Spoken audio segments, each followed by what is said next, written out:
dabeetana wuxuu u yimi isagoo faraskiisii yaraa wata oo hubkiisii xidhan ayuu meeshii yimi. boqorku wuxuu ku talagalay ninka kan inuu nafsad ahaan jabiyo. dabeetana waxaa la dhigay red carpetka wada taqaanay soo maaha? madaxdu markay dawladda ka soo degayso kacase la dhigo soo ma taqaaniin ee ay soo dul socdaan. red carpetiskaasaa meel walba la dhigay. dabeetana sariir buu boqorkii dhigtay wada dahab iyo waxaasi ka samaysan si uu halkaa ugu qaabilo ninkan muslimiinta u imanaya. ninka muslimkii waa nin dagaal ka soo baxay, faras yar iska wata oo 4-5 bilood dagaal ku soo jiray oo rafaad baa dee ka muuqda nin dagaalansan. wuu soo socday, waxay yidhaahdeen boqorka looma tago adigoo hubka sitee hubka dhig. wuxuu ku yidhi anigu idiinma imana idinkaa ii yeedhay, hubkayga ma dhigaya anigoo waxayga sita haddaan rabtaan inaan u tago waa u tegaya, haddii kalena waa iska noqonaya. boqorkii baa loo tego, waxaa la yidhi boqorow ninkii wuxuu diiday inuu hubka dhigo. yani waa aragteenoo dee madaxda hub loolama galo, waayo dadka kanima haddad ilaahay aaminsan oo iskhiyaamaynayaan. laakiin ninka muslimka ay qowlkiisu ku dhaqma. saasi daraaddeed intuu qowl sameeyo qadri kama dambayse waxma khiyaameeya. haddana wuxuu yidhi hubkayga dhigi maayo anigoo hubkayga sita, haddii loo baahan yahay waan u tegaya boqorka. waxaa la yidhi boqorow ninkii hubkii diid inuu dhigo soo daayaa la yidhi maca hubkiisa. faraskiisii yaraa buu soo dul eriyey baa la yidhi qadiifadihii red carpetka ahaa. boqorka agtiisa markuu marayay baa la yidhi intuu faraskii ka daadegay ayuu barkimooyinkii waaweynaa meesha la dhigu mid ku xidhay bay yidhahdaan culamada taariikh. mid ka mid ah barkimo hoggaankii yaraa ee faraska ugu xidhay. dabeetana wuxuu yimi boqorkii markaa su'aal buu weydiiyey, maxaa idin soo saaraya? wuxuu ka fakerayaa dadkan ma gaajaa waddankoodii ka keentay, ma waxan baa keenay? haddii markaa ay tahay gaajo iyo baahi uun waxan wadaa, dee waxbaa laydin siinaya iska noqda baa la rabaa in la yidhaahdo. maxaa idin soo saaray baa la yidhi. wuxuu ugu jawaabay markaasi, ilaahay baa na soo bixiyey, waxaana naloo soo bixiyey inaannu dadka ka saarro dulmiga diimaha, aannu u saarno cadaaladda islaamka, inaannu ka saarno cidhiidhiga adduun oo aannu u saarno ballaadhkeeda. isagaa cidhiidhi dad ka saaraya, min dayqi dunya ilaa sicatiha. cidhiidhi adduun buu ka saarayaa, ballaadh buu geynayaa. ninka kani muxuu rumaysan yihi? meeshaan uga socda baytulqasiidku waxa weeyaan, ninkani wuxuu rumaysnaa inuu isagu yahay ustaadkii dunida loo soo diray, brofesorkii loogu talagalay inuu caalamka wax baro. muxuu barayaa? wuxuu barayaa waxyu samaa, warkii alluu sidaa. ninka ilaahay warkiisa sidaana cid kasta isagaa ka aqoon badan, waayo wuxuu sidaa aqoontii ugu sarraysay. sidaa awgeed buu wuxuu u soo bandhigayaa isagoo kalsooni qaba ayuu wixii uu rumaysnaa soo bandhigayaa. adigana waxaa laga yaabaa adigoo muslima oo islaamnimo rumaysan oo caynkan inaad la dhuumato, inaad isku daydo inaan dadku ku ogaanin inaad muslim tahay. waa wax faalxun. waxaan leenahay marka waa inaad garataa shakhsiyaddaada kumaad tahay, waa inaad garataa. adigu muslim baad tahay, kuwa kalena waa gaalo. taa macnaheedu waxa weeyaan adigaa ku taagan dariiqii saxa ahaa, iyana waxay taagan yihiin dariiqii qaldanaa. taa macnaheedu waxa weeyaan adaa macallinkii la rabay inuu dadka wax u sheego, wax tilmaamo, iyana waa ardadii la rabay inay wax bartaan. taa macnaheedu waxa weeyaan adaa marada aad sidataa maradii loogu talagalay inay bashariyadu ku dayato. adaa moodhalkii la rabay in la buunbuuniyo, iyaguna way qaawan yihiin. waa meel laga naxaabay joogaan, waa hilib wadhan, meel aad looga naxaabay joogaan. saa daraaddeed aday ahayd inaad isu dareento inaad tahay qudwadii ama ciddii bashariyada hoggaaminaysay horkacaysay ee dariiqa sawaabka rabtay inay gaadhsiiso.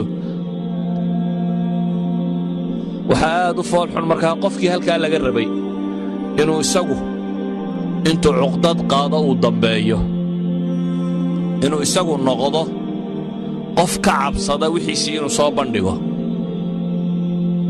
bilaahi calaykum waxaan idin weydiinayaa, haddii inanta isqaawisaa isqaawin ku faanaysa, adigu maxaad mare ugu faani kari weyda?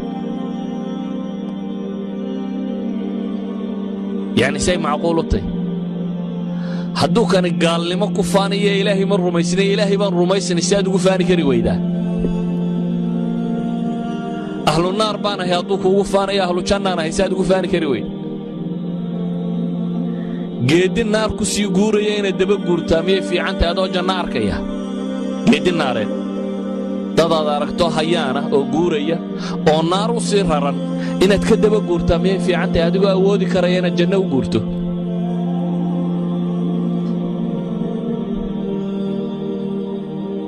waxaan kelmaddeeda ku soo koobaya waxa weeyaan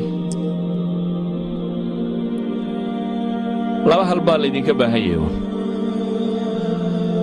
inaad garato waxaad tahay iyo waxaad rumaysantay oo ah inaad garato inaad muslim tahay muslimnimada macnaheeduna inuu yahay qof raacay risaaladii ama hanuunkii ugu dambeeyey ilaahay xaggiisa ka yimaada ama hanuunkii nebiyaba loo soo dhibay dhammaantii qof haysta inaad garato markaa inay adiga dushaada saarantay dunidan inaad badbaadiso inaad garato inaad adigu markaa dunida moodhal u noqoto inaad hoggaankii lagu dayan lahaa inaad noqoto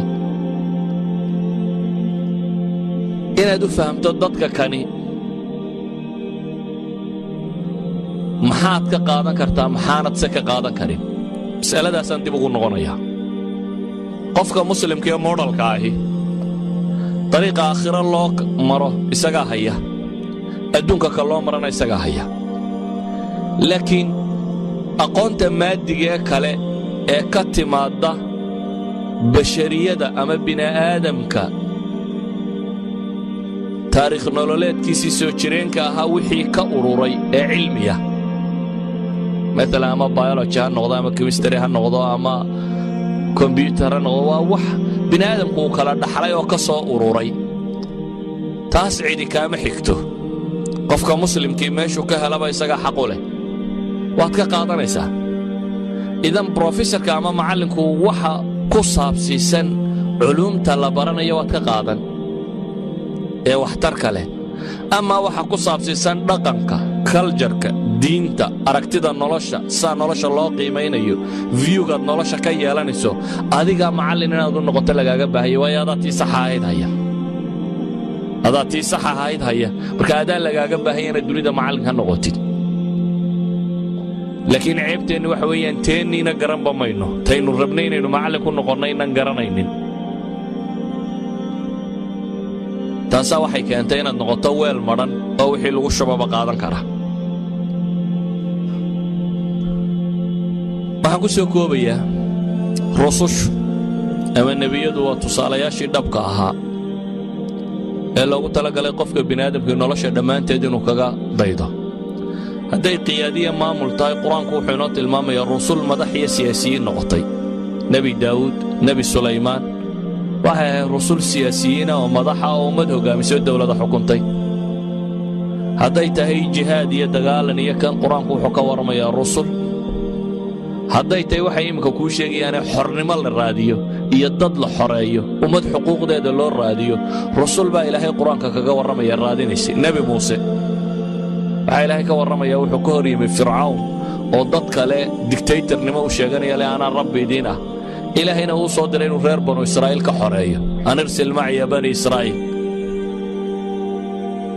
haddaad u baahan tahay qof dhibaatoobay oo mashkilada haysato iyo suu noolan laha ilaahay rusul buu tusaale ka dhigay nebi ayuub baa la tilmaamay oo 18 sano jiifay oo xanuunsanayey oo dhib badani heshay haddaad cidhiidhi iyo mashkiladii cid ay qabsatay iyo qaabka loo noolaaday rusul baa ilaahay tilmaamaya nebi yuunus oo xuutadi liqday oo kalluun calooshii ku galay oo haddana ka soo baxay oo ilaahay subxaana wa tacaala u gargaaray haddaad rabto cid dagaalyahanoo ummaddoodii u dagaalantay oo xoraysay rusul baa ilaahay ka warramaya nebi daawuud oo jaaluut la dagaalamay oo ummadda dhan ka xoreeyey niman gaala ahaa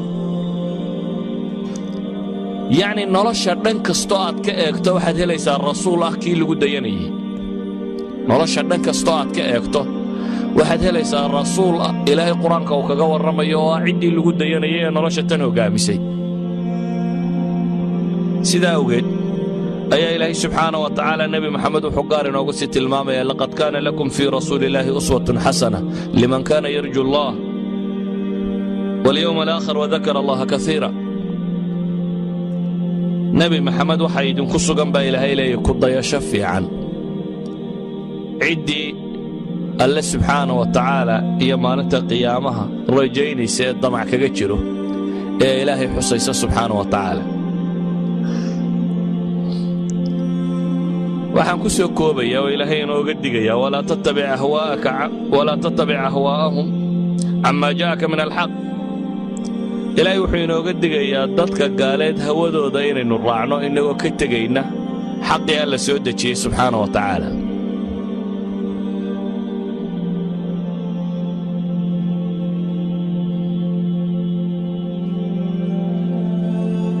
waxaan ku soo koobayaa marka oo warkaygoo dhammi yahay idinkaa aad tusaalihii la rabay in lagu dayda idinku cid idinka liidata ha ku dayanina. cid idinka liidata ha ku dayanina.